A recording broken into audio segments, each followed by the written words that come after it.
Ese es otro parámetro farmacodinámico. El anterior, este de aquí, área bajo la curva sobre el MIG, y el otro es tiempo sobre el MIG, justamente para valorar los dos conceptos que me acaban de dar. Dependerá del tiempo que está o dependerá de la concentración. Vamos a ver. Y de ahí nacen dos grupos de antibióticos. Vale decir, todos los antibióticos que conocen y todos los que se van a fabricar en el futuro solamente están clasificados en dos grupos desde el punto de vista de la farmacocinética y farmacodinámica. Los que dependen de la concentración y los que dependen del tiempo. ¿Ya? Entonces, algunos dependen de la concentración y algunos dependen del tiempo. Estos son los que dependen de la concentración, que le llamamos concentración dependientes. Tiempo dependientes es el otro grupo. ¿Ya? Primero nos concentramos bueno, a manera de hacer rima, nos concentramos en los concentración dependientes. Nos olvidamos del otro grupo todavía. ¿Ya? Entre los antibióticos concentración dependientes, como su nombre lo indica, ¿de qué dependerán? De la mayor concentración que se obtenga por encima del MIC. ¿Ya? Ahora, esta situación tampoco es infinita. Se dice que el mejor efecto se obtiene cuando la concentración máxima llega a 10 veces el valor de la concentración inhibitoria mínima. ¿Ya? O sea, si yo doy una dosis lo suficiente como para lograr un pico 10 veces por encima del MIC, éxito. ¿Ya? Éxito. Y en este tipo de fármacos que dependen de la concentración, cuando incluso esta concentración de antibiótico cae por debajo del MIG, como están viendo, por debajo del MIG, todavía funciona. ¿Ya? O sea, cuando está aquí la concentración por debajo del MIG, todavía funcionan y funcionan bien. A eso se le llama efecto postantibiótico. Mantienen su acción bactericida aun cuando están por debajo del MIG. ¿Por qué? Porque antes llegaron a la concentración ideal. ¿Qué fármacos están en este grupo? ¿Qué antibióticos? Aminoglucósidos es uno, quinolonas es otro. Fundamentalmente esos dos.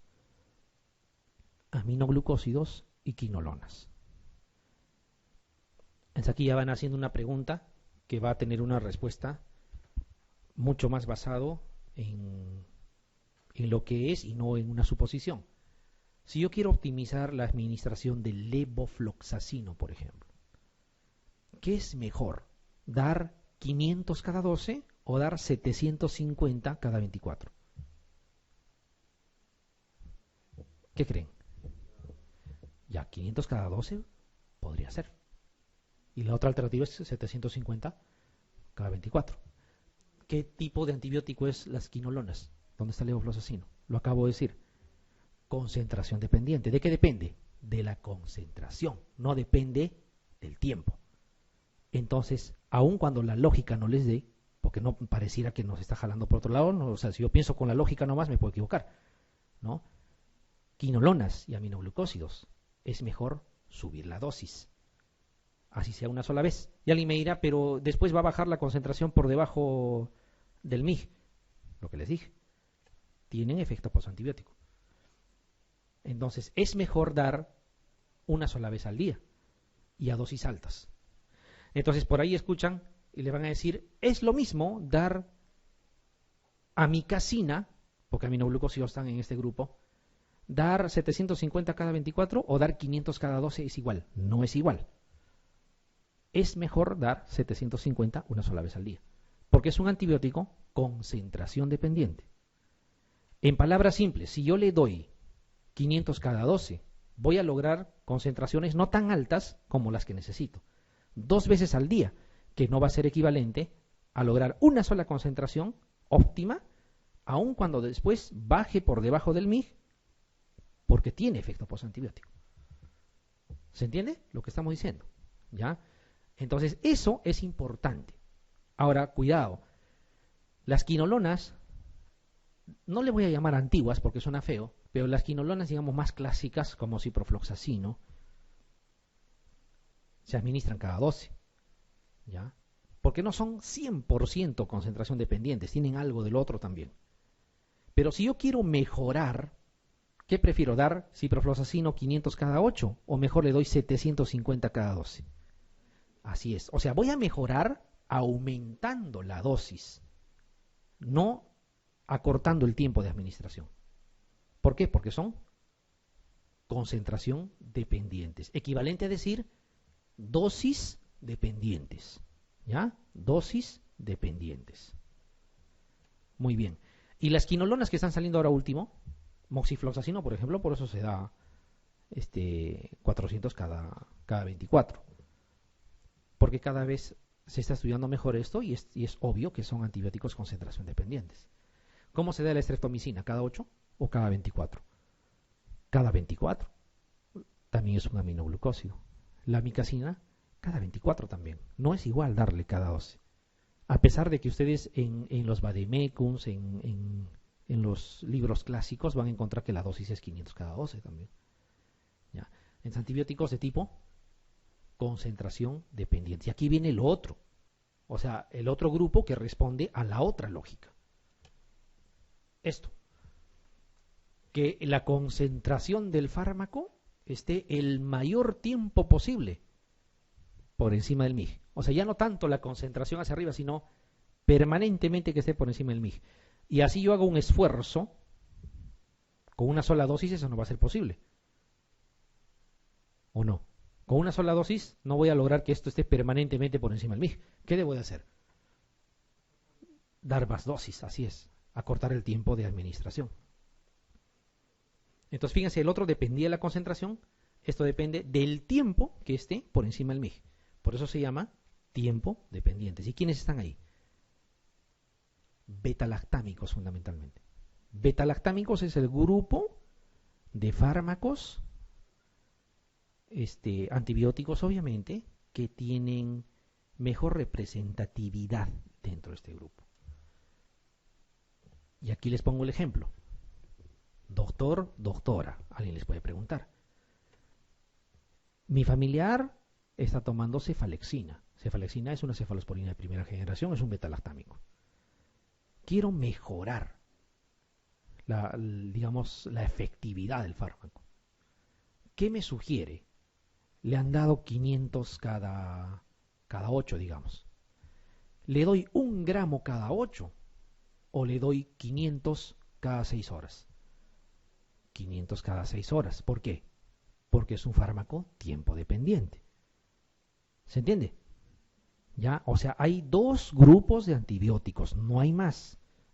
Todos los antibióticos se dividen o es uno o es el otro. ¿Ya?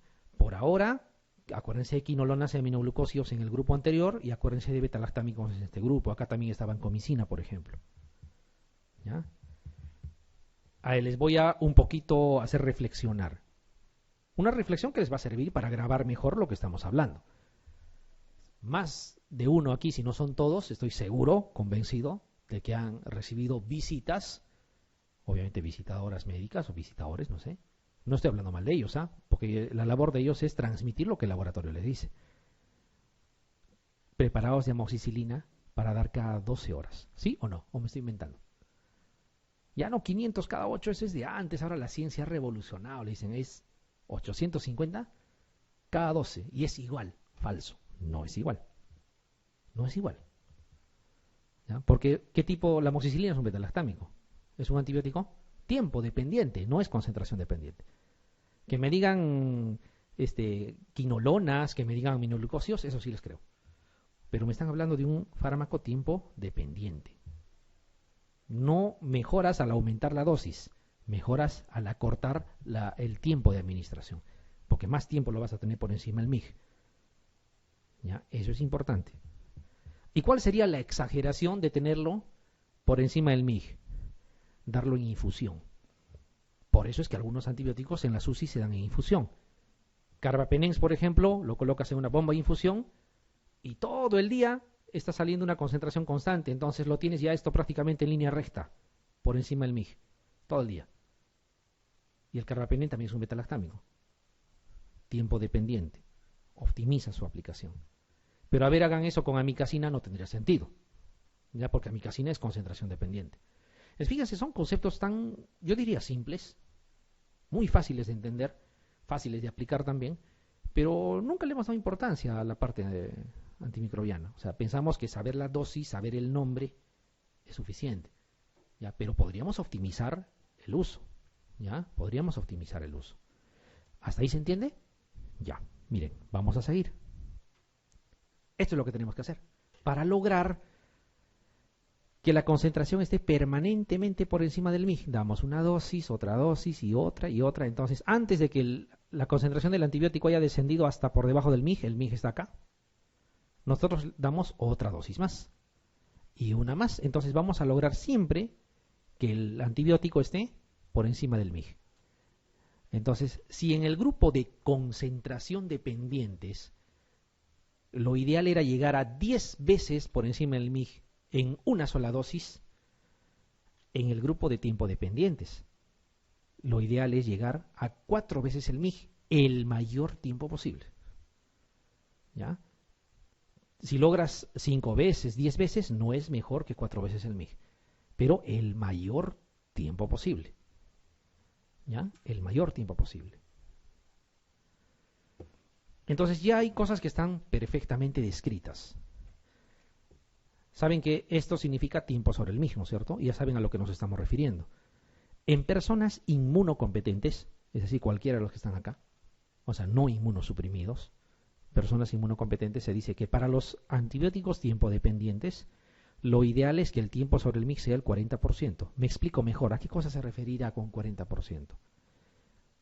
Que de todo el día, el 40% por lo menos en horas de todo el día, o sea, el 40% de 24 horas, tú tengas al antibiótico 4 veces por encima del MIG, sumando los tiempos. ¿Se entiende? Ya. ¿No se entiende? Ya, lo repetimos. ¿Cuántas horas tiene el día? Sáquenlo en porcentaje si es posible. 24. Saquen el 40% de 24. ¿Cuánto sale? Aproximado por lo menos. ¿Cuánto? Ya, redondeando 10. Ya. Entonces de las 24 horas, el 40% más o menos es 10. Significa que durante 10 horas del día tú deberías tener al antibiótico que estás tomando en una concentración 4 veces el MIG. ¿Ya? ¿Y eso cómo se va a lograr? Con la administración múltiple. Voy a poner un ejemplo. Saquen esto que está aquí. ¿Ya? Y saquen este otro que está aquí. O sea, va a haber un momento en que el antibiótico va a descender y va a haber un tiempo en que va a estar por debajo del MIG. Pero en otro momento volverá a estar por encima del MIG. Entonces, si tú sumas los tiempos que está por encima del MIG, la suma de esos tiempos tiene que ser por lo menos el 40%. ¿Se entiende ahora? Ya, eso es más o menos lo que tenemos que lograr en este tipo de antibióticos.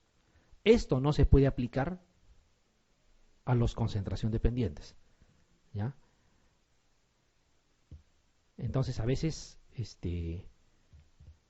si esa pequeña situación no la tenemos en cuenta, podemos cometer errores. Ahora, eso es en los inmunocompetentes. En los inmunosuprimidos, o sea, inmunosuprimido me refiero a paciente con lupus activo y que está con una infección hospitalizado, o un paciente neutropénico febril, tiene que aproximarse al 100%. Por eso es que en ellos se tiene que dar en infusión de preferencia. ¿Ya? Entonces, casi durante todo el día, prácticamente durante todo el día, está permanentemente por encima del MIG, porque la bomba de infusión se encarga de soltar lo necesario todo de forma constante. ¿Ya? Aquí no interesa tanto el pico, cosa que sí interesa en el grupo anterior. ¿Se entiende? Ya. Y aquí está más o menos un resumen de lo que hemos dicho. Miren, ubíquense en las 4 láminas, primero aquí. Pico y desciende, ¿sí? Administro, pico, desciende. MIC, o concentración unitaria mínima. Tiempo sobre el MIG, ¿sí o no?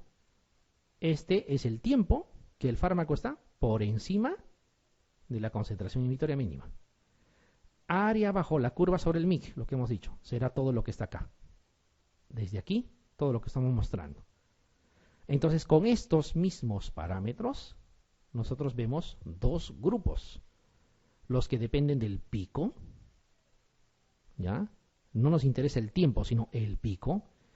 Y cuando desciende por debajo del MIG, no importa. ¿Por qué no importa? Porque tiene efecto postantibiótico. ¿Qué es el efecto postantibiótico? Se mantiene la capacidad bactericida del fármaco, ¿ya? Gracias a que se ha logrado un pico ideal. ¿Qué grupo? ¿Quiénes están acá? Aminoglucósidos, quinolonas. Lo que están viendo acá, aminoglucósidos, quinolonas.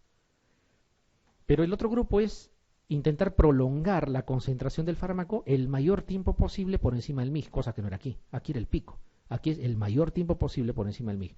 Eso se logra con dosis repetidas. ¿Quiénes están ahí? Betalactámicos fundamentalmente y vancomicina. Y lo que les decía, algunas quinolonas comparten. Ciprofloxacino, por ejemplo. ¿Ya?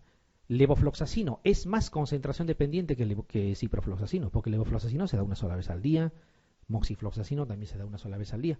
En cambio, cipro, no. Tiene más o menos el efecto dual. ¿Ya? ¿Sí se entiende? Ya. Muy bien. Entonces, cuando nosotros tenemos falla renal, aquí les puedo dar, ustedes solos van a sacar la alternativa aquí. Miren, cuando hablamos de falla renal, lo primero que se nos viene a la cabeza es aminoglucósidos. ¿Sí? ¿Lo administramos? No lo administramos. Para empezar, no está contraindicado. Se puede administrar, sí, pero hay que corregir. Hay dos formas. Disminuyes la dosis porque hay falla renal, u otra es espaciar las dosis, pero sin disminuir. ¿Sí? Ya. O sea, es decir, ya no le doy 750 cada 24 de amikacina, sino de repente le doy 250 cada 24, porque tiene falla renal. Y la otra es que le siga dando 750, pero ya no cada día, sino cada 3 días de repente, más o menos. ¿Cuál creen que es más conveniente? ¿Bajarle la dosis y darle diario o no bajarle la dosis porque sé que es concentración dependiente y me conviene seguir dándole con pico alto y mejor hago un espacio entre dosis y dosis? Pequeño detalle. O sea, tampoco es lo mismo. ¿Ya? ¿Qué pasaría si estuvieran hablando no de aminoglucósidos? Estamos hablando de ceftazidima, por ejemplo, que es betalactámico. ¿Qué me conviene ahí? ¿Bajarle la dosis o espaciar? Ahí me conviene bajarle la dosis y seguir dándole seguido, porque es tiempo dependiente. ¿Se entiende? ¿Ya? O sea, primero eso. Después ya cuando manejamos bien, podemos recordar del cotrimoxazol, del metronidazol y de los otros más. Pero aquí es básicamente betalactámicos, aminoglucósidos y quinolonas, que es lo que más vamos a usar, ¿ya? Para optimizar la terapia. Para optimizar. Muy bien. Claro, los que conocemos sí. Claro, porque la mayoría, bueno, yo les podría decir que sí. La gente sí lo usa, pero bueno, algunos no, lastimosamente. Pero sí, sí se usa. A veces tienes que pelear con la gente porque no te hace caso, ¿no? Esto que estamos hablando acá, aunque no me crean, muchas veces en una interconsulta tenemos que decirlo, ¿no? Y a veces, para el día siguiente, otra vez están en lo mismo. ¿Por qué estás haciendo esto? Porque me han dicho que en su experiencia han visto y me lo han recetado nuevamente. Sí. Es un problema, pero toda esta cuestión de informarse nomás. Ahora está escrito todo. La clasificación es así. 2 grupos, nada más. 2 grupos. Tiempo dependiente, concentración dependiente. No hay más, desde el punto de vista farmacodinámico. ¿Ya? Y eso es más o menos lo que tenemos que buscar. ¿Ya? Eso es más o menos lo que tenemos que buscar. Muy bien. No se olviden entonces, fíjense, de esta cosa tan simple, varias conclusiones pueden ir saliendo.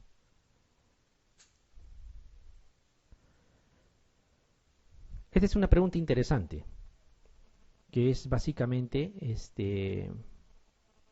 solo para observar, y observando sale la respuesta. No necesitan hacer ninguna operación ni nada. Dice el aclaramiento renal es una constante de proporcionalidad. ¿Ya? O sea, claro, hay una división de dos valores ahí que relaciona la velocidad o grado de excreción urinaria de un fármaco ¿con qué? ¿Qué creen? No lo contesten tan rápido, mírenlo con calma.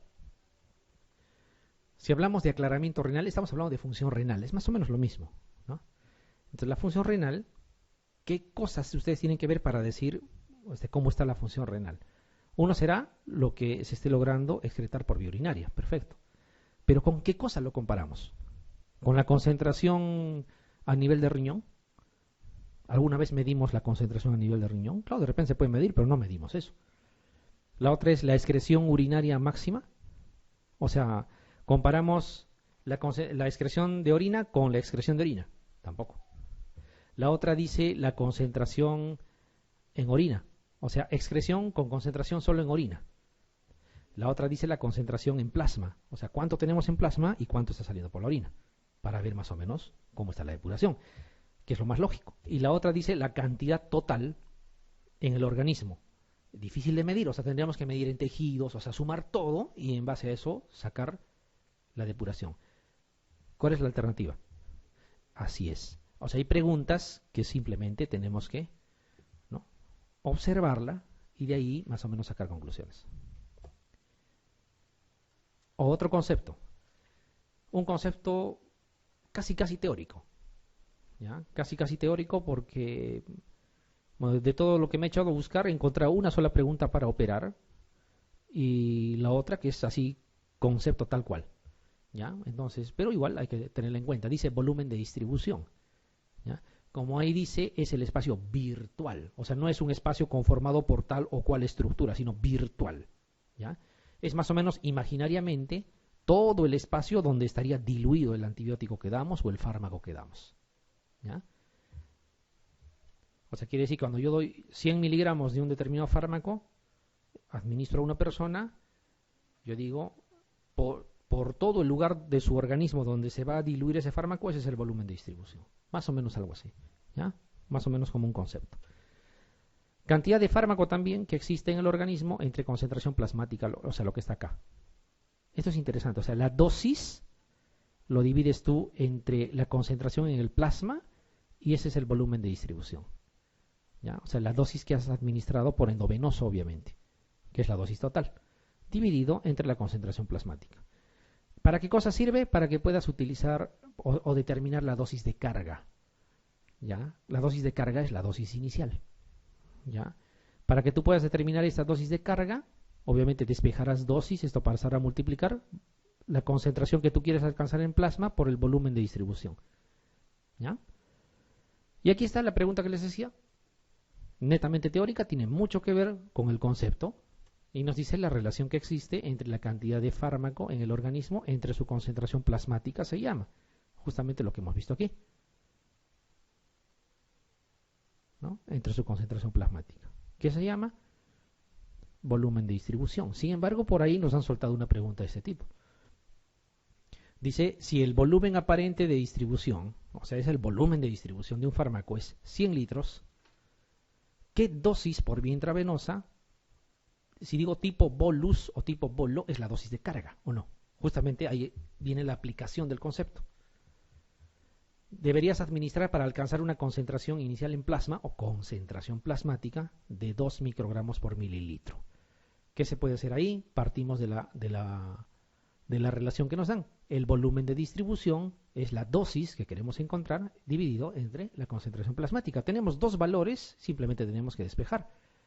O sea, la dosis que estamos buscando no es otra cosa que simplemente multiplicar volumen de distribución con la concentración plasmática. Y tenemos acá volumen de distribución, concentración plasmática. Tan simplemente dense cuenta que aquí habla de litros y aquí de mililitros, ¿sí? O sea, 100.000 mililitros multiplicado por 2 microgramos por mililitro. Se van a eliminar mililitro con mililitro y la dosis nos va a quedar así.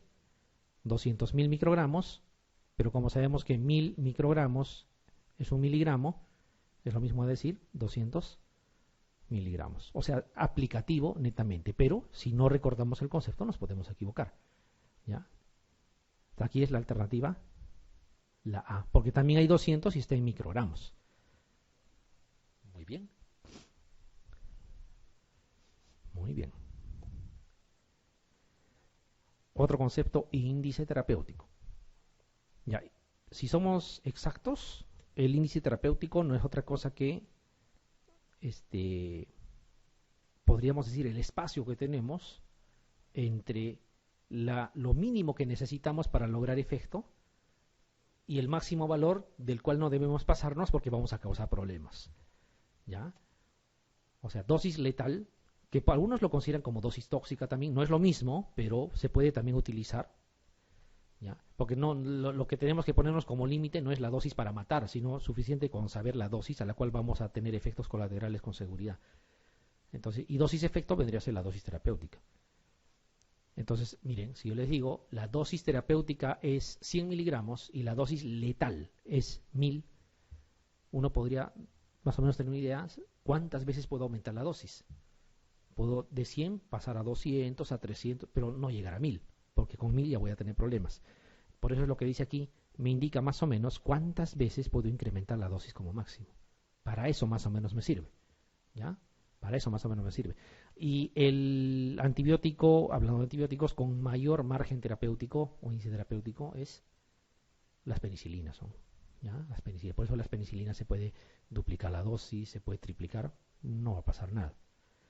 Y un ejemplo de un índice terapéutico muy corto vendría a ser los glucósidos cardiotónicos, ¿no? Tú tienes Sedilanib, por ejemplo, no puedes ni siquiera aumentar más de la dosis habitual porque pues vas a causar seguramente daños importantes. Si duplicas, probablemente vas a matar al paciente, ¿no? Entonces, hay algunos que tienen índice terapéutico muy corto y otros que tienen muy amplio, ¿ya? Quizá esos dos ejemplos que hemos dado son los que hay que tener en cuenta.